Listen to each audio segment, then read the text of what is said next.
right, I'm switching over to the YouTube page so I can see when we go live.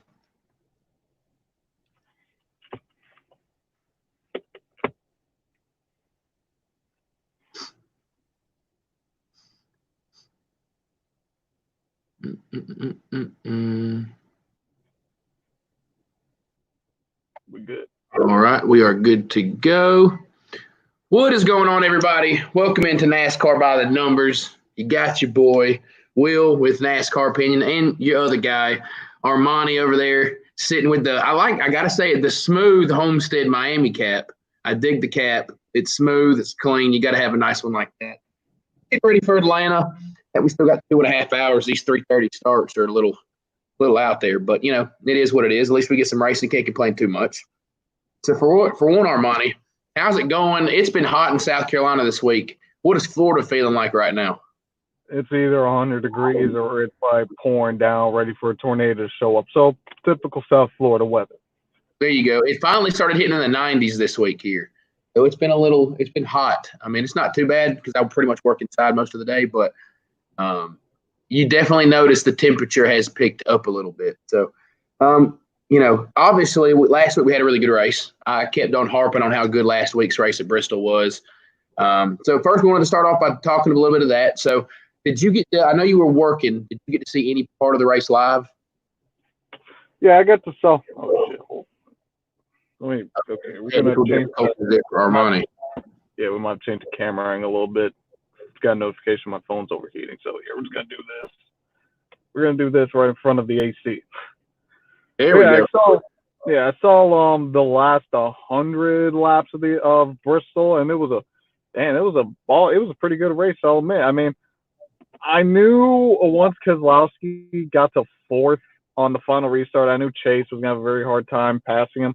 I'm surprised Logano got to the bottom as quickly as he did. It kind of reminded me of the Xfinity race that happened the next day. So, and then obviously we know what happened. I mean, Chase he licked as Real Ratman said, he licked the envelope and sent Logano to Dawsonville pool room. And then Keselowski just sneaks in there, just whoop. What is it with these Penske cars? They're just sneaking away with wins when a Hendrick car just screws up. Yeah, you know, it was a really good race, especially the last 40, 50 laps. And kind of like a classic short track kind of situation there at the end. And, you know, Chase, he definitely went for it right there. And he pulled hard. Armany, you still got me? Uh-oh. Armany's freezing up over there. But anyways, you know, Chase definitely went into the corner hard. He raced Joey really hard. Well, I guess you didn't really race him at that point. You kind of just go up into the wall and you put an end to both of your day. Rough right there. Let's see. All right, Armany's trying to make his way back in. Let me try this. And then we're going to give Armany a second to get back in here. He's got some technical difficulties. Let's see. We're trying to add him back in here. But, you know, definitely the race right there at the end at Bristol, it was really, really good. It was exciting. Hold on. Do we have him? We've got him back. Here he is. Well, you want to talk about how hot it got? Yeah, my phone literally closed the apps. Like, oh yeah, your phone's overheating. Yeah, there we go. Put it in front of the AC. I've had to do that before. But yeah. So yeah, if you still with me? Yeah, I'm still here. All right. Yeah, cool. like I just got my phone in front of the AC right now. All right, like you said, so the 9 car just threw into the corner. He went for it. Got to put it into him and Joe Logano today. Kind of crazy. But I got to be proud at least my driver was racing aggressive. I didn't think Chase would do that, though. I thought if he just drove the bottom, he'd have a shot. He said, nope, just and just sit it up into the corner and roll with it. He's like, you know what? I'm gonna send Logano just straight to the Dawsonville pool room. Yep, and then we saw a little bit of talking there at the end. Do you think that we could see Elliott Logano a little agitated with each other for the next few weeks? I think it's a racing deal. Then again, it's Joey Logano. Everyone seems to be agitated with him these days. So, I want to say no. Because, I mean, like, if there wasn't any between Kyle Busch and Chase Elliott where Kyle Busch just flat out just turned the 9, then I don't think we're going to see any with the 22 and the 9. Right. Then again, those two are probably like one of the top 5 drivers in the sport right now. So you're gonna probably see them inside the top 5. So I mean, perhaps maybe you might see them ruffle a little bit of feather, maybe not give them clearly as much room as before. But I don't think you're going to see something like, let's say, I don't think you're going to see something like Chase Elliott and Denny Hamlin back in 2017. Yeah, me neither. I think, especially not today. I think maybe if anything, Martinsville they could rub each other a little bit, and if the guy's in front of the he might move them a little bit like that. Then another thing you hit on was that a Penske car stealing another victory here. And at this point, Chase Elliott should be rewarded half of Keselowski's playoff points. Handing them wins, it seems like, on a week-to-week basis. What do you think this does for his free agency? Keselowski now has 2 wins. The rumors of the 48 have started to die a little bit. But do you think this is building a case for Keselowski to be back in the 2 car next year? I think this kind of died down to like the talks of Keselowski certainly moving away from Team Penske. What I think is done, actually, believe it or not, I think it's turned the attention of, okay, what's Austin Cindric going to do in the Xfinity Series? I mean, we saw yesterday in Atlanta. He won stage 1, he won stage 2. So, like, and I think he led the most laps in that race, too. So I think the attention has kind of gone away from, okay, where's Keselowski going to go? Because I think Keselowski finally was like, okay, he's put some chips on the table. So now it's like, okay, Keselowski's made his point on why he should stay at Penske if he stays at Penske. So now I think it's going to be, okay, now what is Austin? I think it's kind of like, okay, what is Austin Cindric? Is Austin Cindric going to have a breakout Xfinity Series season? If he does, then I think there's still a very decent chance that Keselowski's out of Penske. Then it moves on to the question of, is just Keselowski's going to get kicked out, or is he just going to leave on his own? Right. I think it's something, we started saying, I was kind of sold on the 48 as well the last couple of months. And I still think there's a great shot that Keselowski goes there. It's just, now there's a case that Eric Jones could be in consideration, or go younger, and it's an interesting situation to see where he goes. I mean, you got 2 wins on the table. There's a good chance he could win more races. I mean, how would you even let a guy like that go?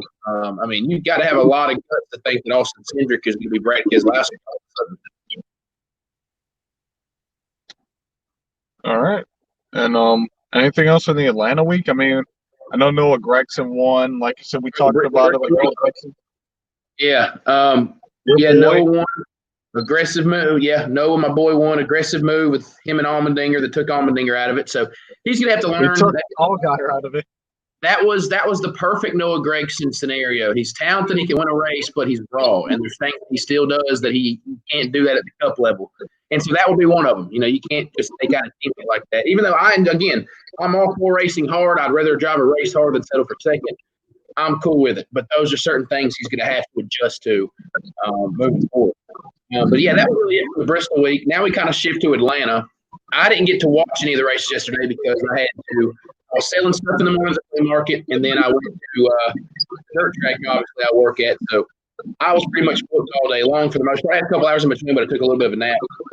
So I know Grant Enfinger wins the truck race. A.J. Allmendinger wins the Xfinity race. 2 guys that I don't think anybody would have predicted to start the day, especially the truck race that had Kyle Busch and Chase Elliott involved.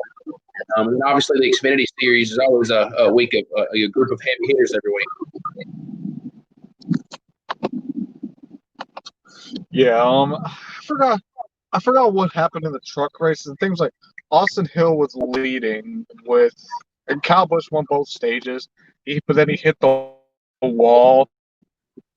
And he hit the wall, got caught speeding on pit road twice, so he was done for.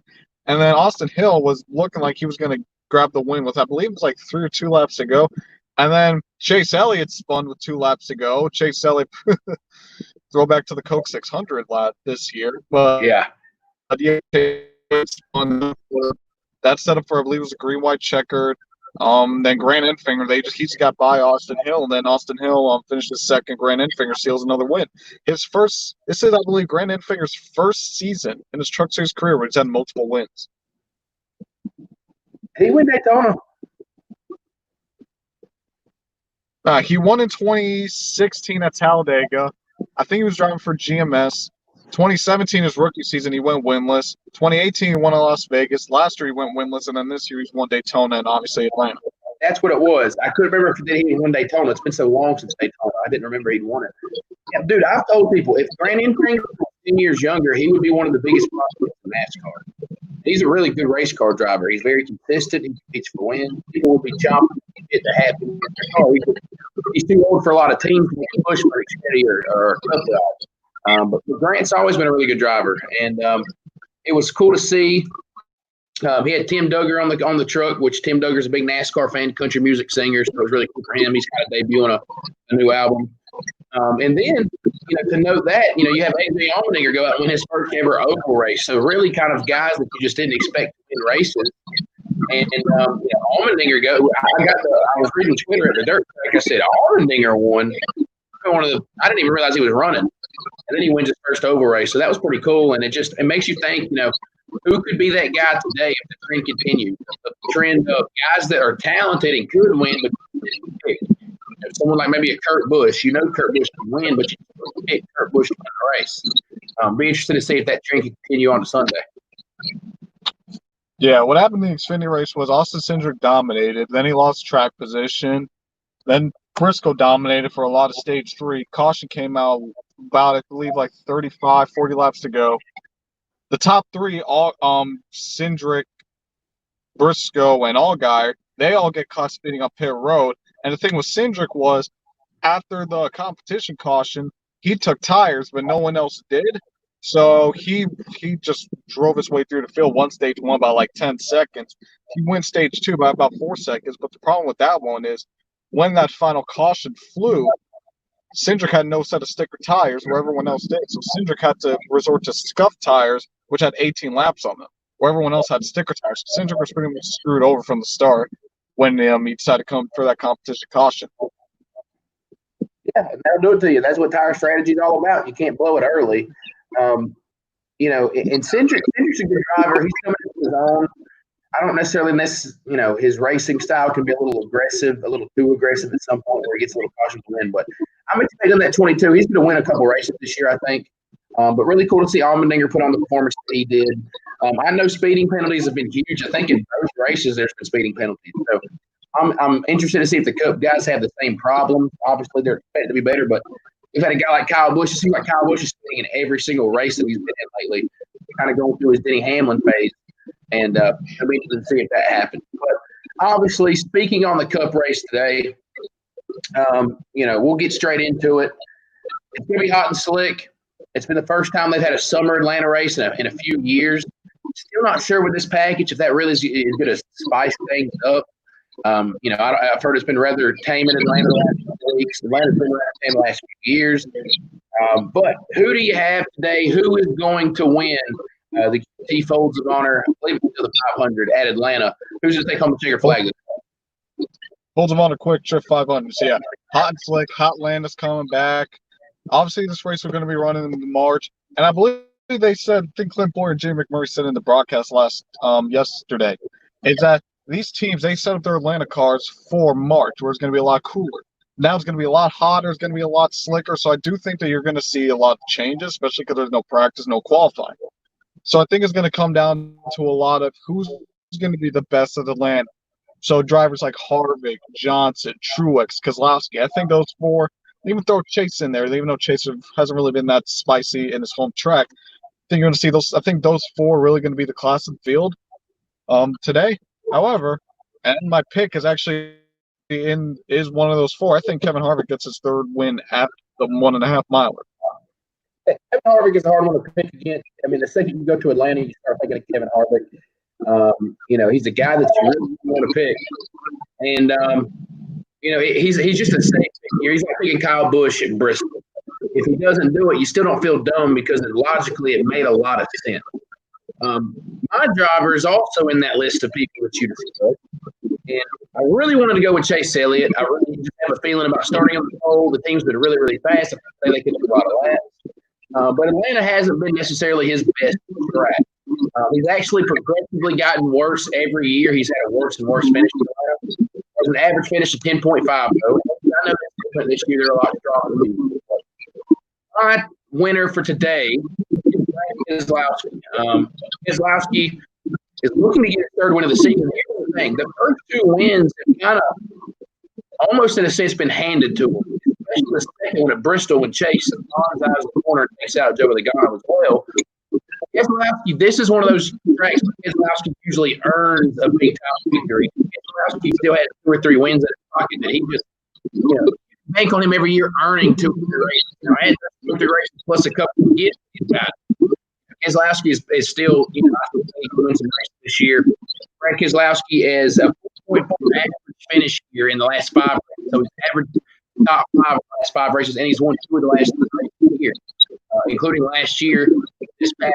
So keep that in mind. The 2 car is going to be fast. I really like the 9 car too. I'm sure Bowman's going to be up the front. Jimmy's probably going to be near the front. Chevy is going to be fast. But I think those are the guys. Now, all the guys you mentioned are bad fast. I think Harvick's going to be hard to hold off. Keselowski and Elliott I really like, but I'm rolling with Brad Keselowski this week. All right. Got And a pair of Ford Mustang. Yeah, we discussed who's your underdog pick. Who's somebody to watch mid-pack? Well, I took a little bit of a trip down memory lane to the Atlanta race last year, and during the Atlanta race last year, we saw a couple drivers that we thought, oh hey, they actually might make this season spice up a bit. Obviously, that didn't happen last year, but I'm gonna go with Ryan Preece. He ran top 5 in the later part of the race last year. I believe it was I think it was a Rick Ware car on pit road. They gave him some damage, and he didn't get the finish he deserved. But he was running top 5 in the last 60 laps of the race. So I think Ryan Preece, watch out for the 37. I think they're going to be up front, and don't be surprised if they sneak in with the top 10. That is a sneaky pick. I'm actually going to take his teammate Ricky Stenhouse Jr. Ricky has always ran solid Atlanta. He's known for qualifying well at Atlanta. Now, obviously, they didn't have qualifying random draw. He has started in the top 6 at Atlanta the last 4 seasons. And his last 4 finishes are 10th, 13th, 18th. So, while not necessarily a pick that's going to run top 5, we've seen that car show. I think Ricky Stenhouse Jr., if he can stay in it and they have any sort of speed, I think they could. I think they can make a run at it and have a very solid finish. So, before we get out of here, we did have a question from Tammy Lee. She says, do y'all think he has a chance to win today? So, Armani, the Jimmy Johnson fanatic, does Jimmy have a chance to win today? Jimmy Johnson, this is one of Jimmy Johnson's best tracks, and he won your last in 2016. Again, this was it's kind of like how Brad Keselowski stole from Chase Elliott. He kind of just stole from Harvick, who dominated most of the race. So, yeah, this is one of Jimmy's best tracks. Again, hot, very slick. So I think it is going to come down to a lot of who is best at this track, especially because these setups are set more for cooler conditions. So that's why I grouped Jimmy with people like Truex, Keselowski, and Harvick. So I think Jimmy will run top 5. I didn't pick him to win, but I think he will run top 5, probably finish somewhere inside the top 10, top 15. I think his chances, if you had to give me a percentage, I'd say he's got a 55% chance of winning. I mean, don't be surprised to see Ford in the victory lane today, especially because again, I feel like you're going to see a lot of driver skill involved in this Atlanta race and most others. A 55% chance to win. Dang, son, why wouldn't he your pick then? If Jimmy's my 55% pick, you want to know what my pick percentage for Harvick is? What? 75? Yeah, 70%. Oh, man. Anyways, folks, we have this week. Appreciate everybody tuning in. We'll figure out Armani's old connection next week. He's a little blurry today, but I like his cap, though. That makes up for it. And we got to go see Homestead together last year. That was pretty cool. Hopefully, Armani's actually not working today, so we'll get to watch the race. So hopefully he'll be out there live tweeting the race today as long as along with me. Hopefully he doesn't say anything crazy, make any wild predictions. This time he's actually on the side of Kevin Harvick. Last year he was saying he wasn't even going to make it to the playoffs. Now he's picking him to win the race. No. I said Kevin Harvick would have made the round of 8. I thought it was around 12, but either or. No, I said he got eliminated in the round of 12, and it almost happened. He was only 20-something points above the cut line. So blown engine, something happens like what happened to Keselowski. Harvick's out. Yeah. Don't ever pick against Kevin Harvick. But anyways, let's get out of here. Armani, anything else?